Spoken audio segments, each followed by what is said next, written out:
What's up, Foundation? What's up, YouTube? Man, it's me, your big partner, Cartoon One, the Village Storyteller. And y'all know over here on the Village Storyteller page, this where you come to get your good stories at, man. This where you come to get you something that's gonna get you through your break, get you through your work day, get you through your day at home, or just get you through a little something, a little bedtime something before you go to bed at night when you just want to hear something, man. Of course, you know my stories over here are fiction. They are not true. They're fantasy. They're made up, make believe. I'll get that out the way right now because so won't nobody get confused. If you want the real true life stories, you go over there to my other page, Cartoon53. Boom. But now, as I've been seeing, I've been picking up a lot of traction. A lot of people like the stories that I put in over here. And a lot of times y'all ask me, Toon, man, it got to be some truth to this. Then a lot of times y'all say, is this straight off the head? And I'm telling you right now, straight off the head, there's not been a lot of thought given to this. The story I'm finna tell you right now, I have not thought about it. I have not pre-rehearsed it, pre-made it up. This is straight off the top of my head. I make it up as I go. As I'm sitting here directly talking to you, I'm sitting there formulating the story as I go. But I have that skill, and so therefore, I know I make it look easy. It's not easy. I make it look easy because I'm good at what I do. But no, the only pre-thought that is given to it, I might give it a pre-thought so I can come up with a concept on what I want to do real fast. But as far as just thinking the whole story through before I give it to you, no, I don't do that. I can't do that because it's going to change.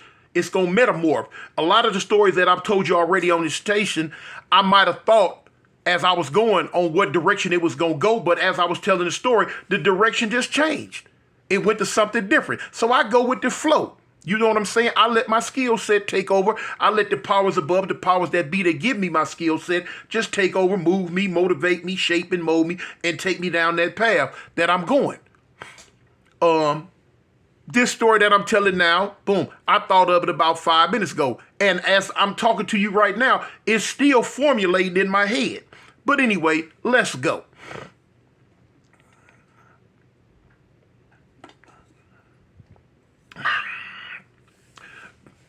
Man, this is a story, man, about a young brother named Derek.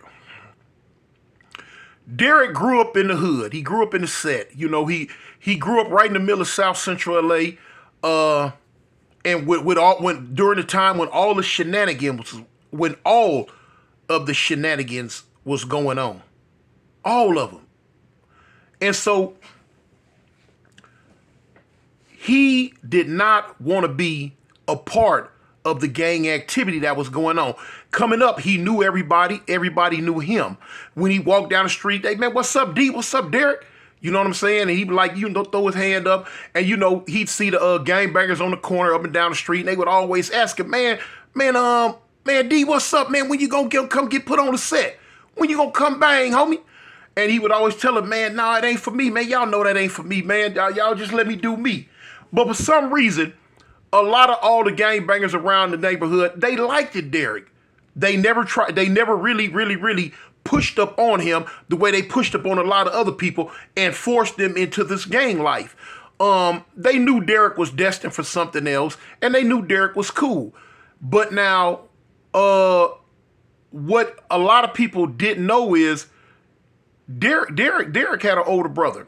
But Derek's older brother died before he was born. And it was about maybe a 19-year difference between Derek and his older brother.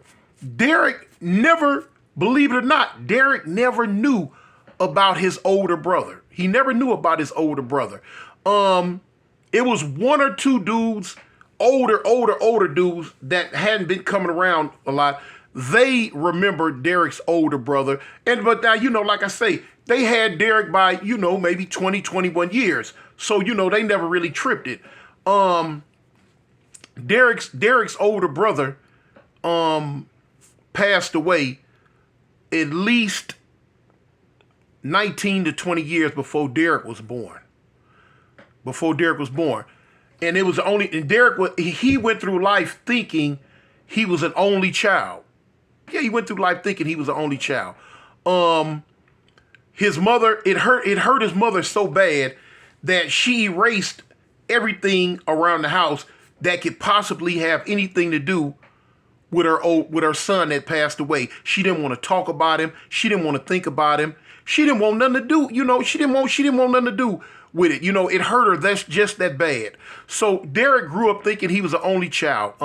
He didn't have a father figure in his life, and it was just him and his mom's. All his aunties and cousins, they lived in another state. So, it wasn't never really talked about a lot around. It wasn't never talked about, period, around him. Because like I say, Derek grew up thinking he was an only child. Never had nothing else running around there, period, but him. So as time went on, Derek decided that he wasn't very good in sports. He wasn't going to go to college, but he decided, you know what, I'm going to serve in the armed forces. Now his mother kind of looked at this kind of like, because she was scared war was going to start and she was going to lose her son. But, Derek being a strong-willed individual like he was, he decided, you know what, man, I'm going to the armed forces. So his mother had to respect it. So Derek, he ended up joining the Army. Now, this is back right around the time when Desert Storm was gearing to kick off. He joined about 7 or 8 months right before Desert Storm kicked off. And so he when going through boot camp and going through all that, once he, made it on, became a private, he was doing his thing, Then Desert Storm hit. And he had to deploy. His mother was sad. I mean, this saddened his mother to the bitter end. It really, really saddened her. She didn't know what to do. She thought she was going to lose her son. And she prayed and she prayed and she prayed to the powers that be, which is God. Please, take care of my son. Please don't let nothing happen to my son. Please bring him back to me. He's all I have. I don't know what I'm going to do if I lose him. Don't let nothing happen to him over there in that desert. So, she prayed this prayer every day. Derek ended up deploying. He ended up going over there to Desert Storm. He was right in the mix of things, right in the thick of it. Some of the letters that he wrote back to his mother, it kind of scared her because he didn't sugarcoat. He didn't let her know about the shootouts. He let her know about the snakes that was running around out there. He also let her know about the giant spiders that a lot of people don't know about that was running around in the desert. Big, huge spiders. You had to worry about all that. And during this time, the Taliban was cutting up. You know what I'm saying? And they was just going through it over there. Derek had got homesick. He had got sick to the point to where he just didn't know what to do. His homesickness ended up making him physically sick. Because he just was tired of it. And to the point to where one day he couldn't even get out the bed in the barracks. The doctors, they sent him to the infirmary. They didn't know what was wrong with him. They just didn't know. So they just let him stay in his bed, hopefully until he got better. It seemed like, man, he couldn't hold nothing down. It just was bothering him bad. One day while Derek was balled up in the bed, another soldier came in. You know what I'm saying? Another soldier came in. And sat on the bed next to Derek. And Derek had never seen this soldier before. He didn't know who he was. He just looked at another brother, and the dude sat down. He like, man, what's up? What's up, Derek? And Derek like, hey, man, what's going on? He say, man, you ain't getting no better. He like, no, man, it's just, I don't know what's wrong with me, man. So Derek like asked him, what company and what division you in? He gave him a bunk company. Well, he told him the company that he was in, and he told him the division that he was in. He was like, okay. So, but now the dude talked to him. He talked to him and told him, man, he explained to him how this thing was. He told him he'd been over here for a while, that it's going to be okay, man. Get through it, man. Raise up, get up, stiffen yourself up. You going to be okay. So for some reason, while the guy was talking to him and letting him know, man, he was going to be okay, Derek immediately started feeling better. He just started feeling better. So the dude said, man, go ahead, man, get up, man. You know what I'm saying? Do yourself, make yourself good, man. And come on and get up, man. Make it home to your mama, man. Make it back home to your mama. And Derek was like, okay. So dude said, man, well, I'm finna go, man. I'm gonna holler at you later on. I'll probably see you again. So Derek was like, okay, cool. You'll see me again. Days went on. Derek was going through, just going through the motions, man. I'm some everyday, just everyday war, everyday life out in the war, shootouts, just dealing with what was going on over there in Desert Storm. It was one time that they came into a village and had a lot of little brick adobe huts and stuff. And Derek's company, his team, they had to go in there and clear out a certain part of this village so that they could make it cool for the mechanical division and infantry to come on through. And so Derek was on a 5-man team, and he was in the middle of the city, and the Taliban ambushed him. And they were in a major shootout. They busted. Boom, boom,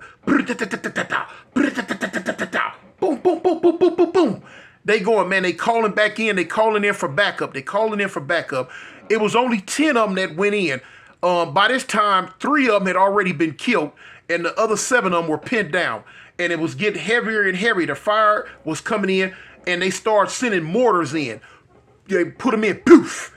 And it was like a mortar is like a rocket launched hand grenade.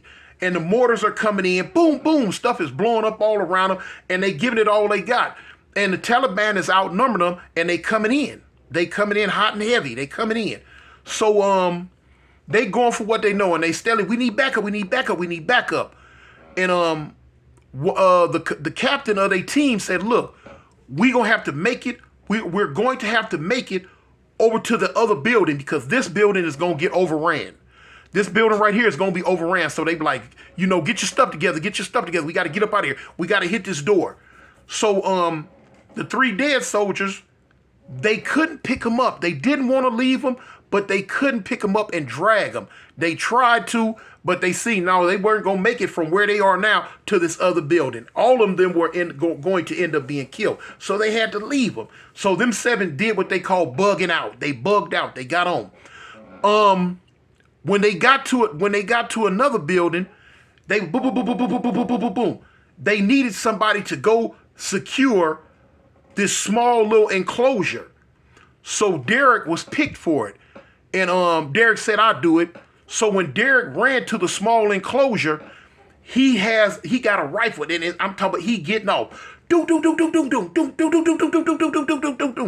Man, but look, ain't no backup came, and it looked like it's just like they gonna all be killed. So boom, while they shooting, he heard something. Boom, boom, boom. Hit the wall, the little wall in back of him. The little wall in back of him, when he looked up, it was the brother that had talked to him when he was on the bed. And he was huffing and puffing, and he came up and he busted too. So Derek like, man, what's up, man? Man, where you come from? He say, man, y'all been calling for backup. He say, man, they coming, man, we coming. You know what I'm saying? I just left a little early, man, and I came. So now Derek didn't think nothing of it. He was just glad to see him. He was just glad he was there. And so him and the other dude, and the dude looked like he had pinpoint accuracy, cause he knocking stuff down for the town. Boom, boom, boom, boom, boom, boom, boom, boom, boom, boom. So between him and Derek, they laid down enough cover fire so that his partners could get from that building out to the flat dip land to where they can get better cover until the backup came. And that's what happened. The backup eventually came, and boom, boom, boom, boom, boom. And so Derek and the other soldiers, they was like, well, cool, man, come on.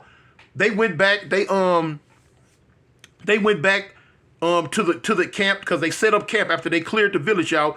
The army and the Marines, they set up camp and they kicked it. So the other soldier, the other brother soldier, he told me, he said, well, look, man, I'm finna go over here. I'm gonna come back get with you. So Derek like, man, and he thanking him. He say, man, you saved my life. You saved us. Cool. So boom. So time goes on. Derek is going through every day like soldier life. He's going through it. They went into another town to clear it out. And they didn't know that an ambush was set up for them. An ambush was set up for them. And so when they was going there, what you call I guess an IUD bomb blowed up. It was they was in two trucks. Derek was in the back truck and the truck in front of him. Each one of the trucks held 5 Army dudes. As the first truck in front of it ran over a bomb that the enemy had planted in the middle of the road. Boom! Blew the truck high sky up in the air. Oh shoot! As soon as the truck blew up, you had enemy soldiers from both sides of the road come up, and they popping. Do do do, bap bap bap bap bap bap. Do do do do do do do do do do do do. They getting off. So Derek was driving the truck that was in back of that one. So when the truck in front of him blew up, he swerved. You know what I'm saying? And when he swerved, he was kind of like off the road a little bit. And the soldiers that was in the truck with him, they bussing. So now Derek in the front, you have a steel door like thing that separate Derek from the soldiers that was in back of him. So Derek busting, boom, boom, boom, boom, boom, boom, boom, boom, boom, boom, boom, boom. I mean, excuse me, they bust. No, I mean not Derek, but the other soldiers. They busting out the little what they call keel holes in the side of the truck. You got enemy soldiers coming on them. Now they're getting to the point where they hitting them with like mortar, rocket launched hand grenades again. Boom, stuff is blowing up all around them. They finna die. Now, Derek had a year to be over here. His year was almost up, but it don't before he was able to like cycle out and go back to the States. It don't look like Derek was gonna make it, man. Today it looked like the day that it was all going down. So they busted. Bloom, bloom, bloom, bloom, bloom, bloom, bloom, bloom, bloom. So Derek don't know what to do. He's trying to start the truck. He's trying to start it. And the soldiers in the back, they hollering, D, get us out of here, man. D, get us out of here. And he hollering, man, the truck, it won't start. You got rounds, pew, pew, pew, pew, banking off the window, hitting stuff, pew, pew, boom, pew, pew, boom. Windows cracking and shattering. And you know, and they busting back. And they holler, D, get us out of here, man. Get us out of here. He said, I'm trying. Won't start. D look, and it's real smoky because the truck in front, you got to look, the truck in front of me has blowed up. It got black and gray smoke coming up. But through the gray smoke, Derek see his partner. His partner come running up again. His partner, and he busted. Boom, boom, boom, boom, boom, boom, boom, boom, boom, boom, boom, boom, boom, boom. Derek see him. So the dude run up and he hitting the door. Boom, boom, boom. Man, let me in, D, let me in, Derek, let me in. So Derek opened the door and the dude jumped in. He like, man, we pinned down. So Derek like, man, look, I'm trying to start the truck, but the truck won't start. So he tell him, scoot over, move, let me get it. So the dude got it and he messed with some stuff and the truck crunk up. It crunk up. So they trying to get up out of there. Boom, boom, boom. He driving, he going over stuff. Boom, boom, boom, boom, boom. And they hitting him, they binging him. Bing, bing, blah, blah, blah, blah, blah, blah, blah, blah, blah, blah, blah, blah, blah. Man, they taking round after round. One of the dudes in the back, he got hit through the keel hole and it hit him in the neck and it killed him. So the dude dropped.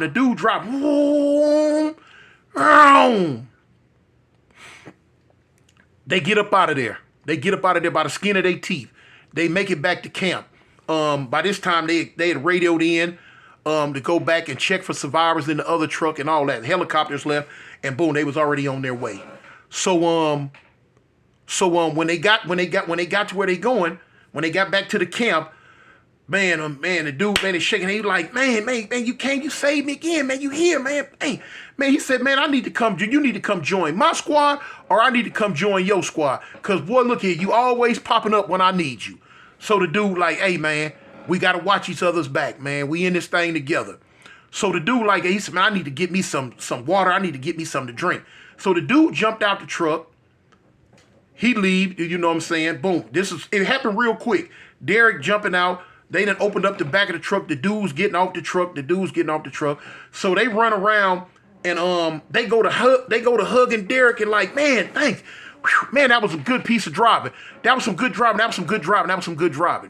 So Derek telling him, he like, shoot, man, it wasn't me. Man, it was my partner, man. You know what I'm saying? He came up. I guess he was in the area, you know what I'm saying, shooting or whatever. But he came, but he the one drove us up out of there. So they were like, who? He was like, man, my partner got me up out of there. My partner got me up out of there. He got us up out of there. So they were like, where he at, man? We want to thank him. He said, man, he jumped out the truck and he went toward the barracks to get something to drink. So they were like, well, come on, look, we need to, you know what I'm saying, talk. So the captain showed up and he said, well, hold on, I need to speak with you, Derek. We need to talk about what happened. We need to, you know what I'm saying, do a report. So they had a report straight. So Derek tell his other partner, he say, well, look, I'm going to catch you with y'all. Let me do this. So Derek went through all the formalities that he was supposed to go through when something like that happened, because they need a report. They need to know what happened. Boom, boom, boom, boom, boom, because they going to talk to everybody one at a time. So anyway, Derek went all through the camp looking for his partner. He couldn't find his partner for nothing in the world. Time went on, and Derek ended up making it through the year. Because he only had like about 2 months left. He ended up making it out. He never seen his partner again, and he always looked for his partner, man. He always looked for his partner. And then it dawned on him that Derek never really knew his name. He never really knew his name because he just showed up when everything was going bad, and he didn't have time to think about a person's name. When Derek made it home, man, about a month went by, and Derek was in his mother's room for some reason. I can't remember. I don't know what the reason was he was in there for, but he was going through his mother's stuff in her closet, and he ran across an old shoebox that his mother had. And he was like, oh, you know, what is this? When he went in the shoebox, she had old pictures in her shoebox. And Derek was going through the old pictures, and he found an old picture of his mother when she was like a lot younger. And she had her arm around a dude.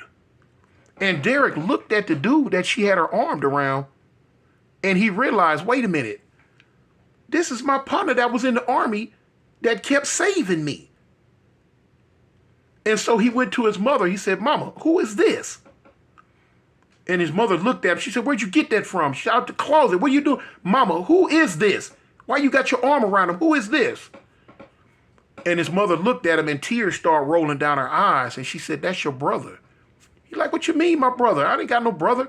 And that's when she went to explain to him that he wasn't an only child, that she had a son before him that died many years ago. When he was about 21, he died. And it hurt her so bad that she just didn't want to tell him about it. And so, she allowed him to grow up thinking he was the only child. But yeah, so she explained all that to him. So he's sitting at the kitchen table talking to her, and he said, Mama, he said, this guy right here saved my life on 3 different occasions when I was in the army, when I was in war, when I was overseas. He said, in fact, if it wasn't for him, Mama, I wouldn't even be alive today. She said, what? He said, yeah, this is him. This is him. I never knew his name, but this is him. He always showed up when I really needed him, when my life was in danger. And his mother said, hey, that's impossible. He was like, no, Mom, it's not impossible. This really happened. And his mother just jumped up and hugged him and started crying. And she started looking up to the sky, and she started praying again and just saying, thank you. Because she knew in her heart that her son that had passed away earlier was the son that she has now, guardian angel. He came back and saved him when it was really needed. And she couldn't do nothing but just thank him.